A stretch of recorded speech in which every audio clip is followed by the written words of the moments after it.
The corridors of Caligula's palace didn't echo with political debates. They echoed with people begging for mercy. Under his rule, Rome's elite discovered a new category of terror. A terror where fathers were pushed to auction away the purity of their own daughters, and husbands were forced to cheer while their wives were humiliated as if it were some twisted stage show. This wasn't random insanity, it was intentional. A calculated system where cruelty wasn't an exception, it was the daily routine. All of it logged in official records, listed like any mundane expense of the empire. Every horror had a price tag, an entry number, and a procedure. And through this mechanism, the greatest empire of the ancient world bowed before a machine of organized depravity. To understand how Rome reached that point, we have to rewind to the moment a smiling young man was hailed as Rome's great hope. Before we dive deeper into this descent, make sure to help this small channel grow. Hit the like button and subscribe so you never miss any of our darker historical explorations. Gaius Julius Caesar Germanicus, known to the world as Caligula because of the little soldier boots he wore as a child, was the adored son of a beloved Roman general. His ascent to power was welcomed like a miracle. People celebrated for a full 100 days. To the crowds, he represented the continuation of a legendary dynasty. Senators finally relaxed after the suffocating paranoia of Emperor Tiberius. Nobody imagined that this charismatic, well-educated, charming young man would become the mastermind behind the most structured system of moral corruption Rome would ever witness. His early years were a blend of privilege and trauma. He was raised among soldiers, revered by the legions who worshipped his father, but he also witnessed the darker side of imperial politics, the suspicious death of Germanicus, likely through poison, and the destruction of his own family. His mother, Agrippina the Elder, was exiled. His older brothers were executed or locked away. Caligula survived by playing a role, harmless, foolish, non-threatening. Growing up in Tiberius's palace taught him a critical lesson. In Rome, survival depended on deception, and he became a master at pretending. When he first took the throne, everything looked promising. He cut taxes, released political prisoners, put on spectacular public games, improved infrastructure, built aqueducts, repaired major roads, and rewarded the legions. Rome adored him. Women scattered flowers in his path. Children sang songs praising him. Senators, the same men who would later tremble at hearing his footsteps, fought for moments of his attention.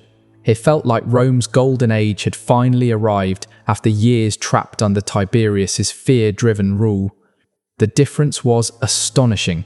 Where Tiberius isolated himself on Capri, Caligula walked openly among the people, joined public celebrations, and even shared meals with senators. He appeared approachable, generous, and almost divine in his popularity.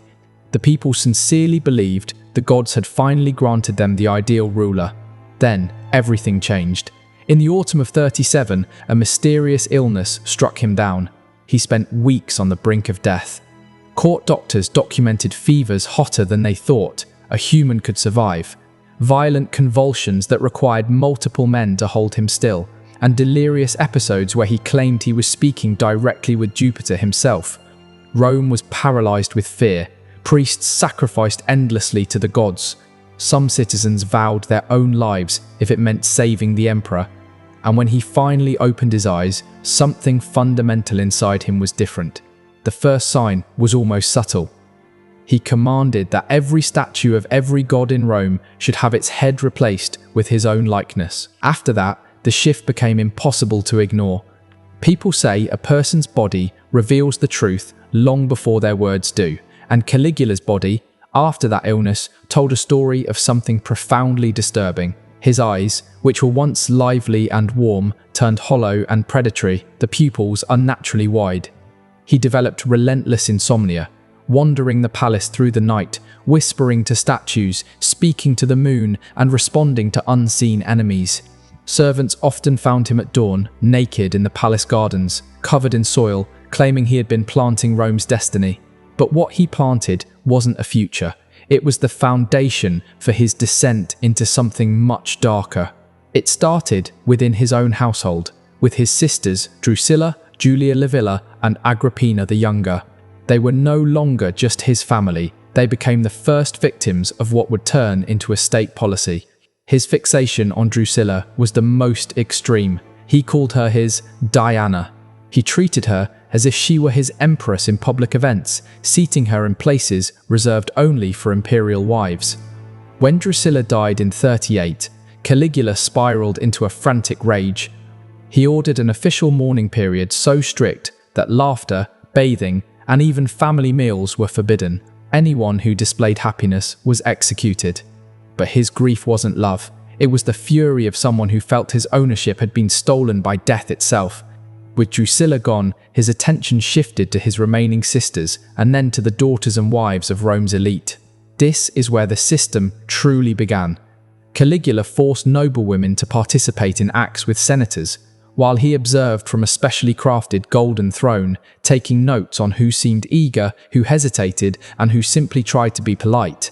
These notes were later used as political leverage. A senator who behaved enthusiastically toward Julia Livilla suddenly began supporting every imperial order without question. Another, who showed reluctance, found his young son missing and days later returned to him harmed forever, castrated as a warning. The signal was unmistakable. In Caligula's Rome, neutrality didn't exist. Everyone could be turned into either an offender or a victim, often both. Roman physician Lucius Scriba left behind writings, hidden for centuries in a villa near Pompeii, detailing how Caligula forced him to examine noble women and girls, assessing their fertility and their ability to endure repeated use. These examinations were humiliating, performed in front of the emperor himself, who asked invasive, degrading questions about each woman's body. This wasn't spontaneous cruelty, it was organized, bureaucratic, executed with the same precision as a census.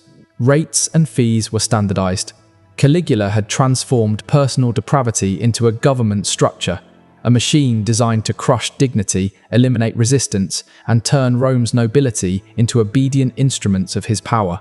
16 tertios for a knight with a senator's wife, 2,000 for his virgin daughter, 5,000 if you wanted both at once. The payments didn't disappear into private pockets. They were lobbed straight into the imperial treasury, dressed up as voluntary contributions for the good of the state. The palace itself became what Caligula insisted on calling a temple of divine service, and he meant it literally. This was no metaphorical rebranding. He refitted rooms, corridors, and rituals to function like a sacramental machine. Each chamber had a name and a function. There was the room of Jupiter, a space used for the emperor's ritualized abuses, where he cast himself as a living god and bestowed his favors. There was the chamber of Venus, staged for enforced ceremonies that forced noble matrons into recreations of mythic scenes. There was even a hall associated with Priapus, where acts of humiliation were carried out against those the emperor chose. Caligula commissioned lavish frescoes to decorate these spaces. The travertine halls that had once hosted debates about war and law now echoed to very different sounds. And the men who had built Rome, the senators, were made to walk those same corridors, to hear what happened and remain silent. The system was intricate beyond imagination. First in the chain were senators' wives, drafted into what the emperor called the imperial cult. They followed schedules, wore designated uniforms, sheer Syrian silks so fine they were virtually ceremonial, and performed rituals according to strict timetables. Next came daughters. Girls as young as 12 were eased into the regimen under the pretense of divine instruction. But Caligula didn't stop at humiliation. A set of secret memos describe what amounted to a program of selective breeding. Women judged most fertile were compelled to bear children destined to be raised as imperial dependents, children separated from their fathers and trained from infancy to serve court needs. Every conception, every birth, every infant death was noted in the ledgers. Many pregnancies ended in desperate attempts to prevent childbirth, a grim statistic recorded by scribes. Men were also not exempt. Caligula ordered the feminization of the sons of patrician houses, dressing them in diaphanous saffron tunics, painting their faces with white lead and vermilion, teaching them to move and gesture in ways he found pleasing. These boys were paraded at banquets and auctioned for the night. The emperor's involvement was rarely about desire, it was about domination. Each act, each public violation was a deliberate political statement. Nothing is sacred that I cannot defile, no tradition is safe from my touch, no family is immune from collapse. Perhaps the most savage innovation was how he enlisted families in their own ruin. Many parents were forced not just to witness, but to collude. Torchbearers in processions, signatories on contracts consenting to the service of their wives and daughters. The Senate was pressed to pass laws that cloaked abuse with religious legitimacy. One such statute declared the emperor's body sacred, framing any union with him as a form of worship. It was legal architecture built to sanctify the emperor's violations. Caligula discovered a cruelty beyond physical force, coercive complicity. He didn't only attack families from the outside, he turned them into instruments of their own destruction.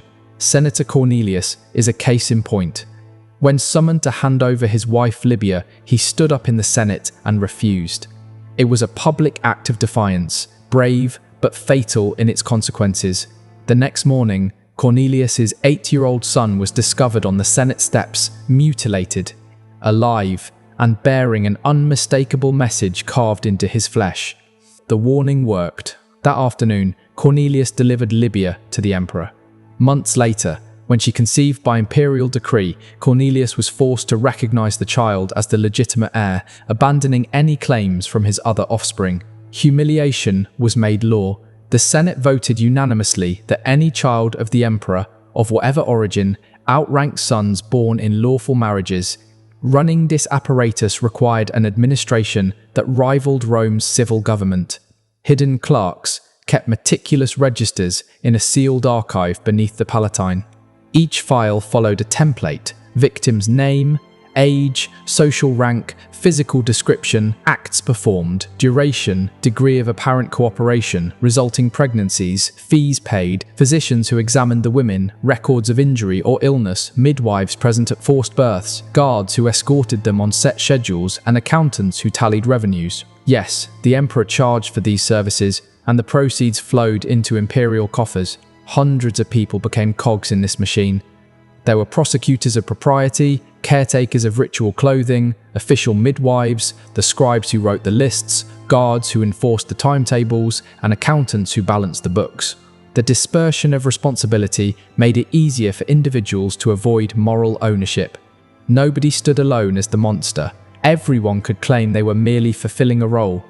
Certain nights were ritualized as spectacles. Full moons were prime time.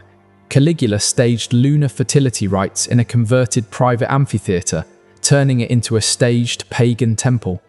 He arranged matches with carefully selected participants, gladiators famed for their vigour, Nubian captives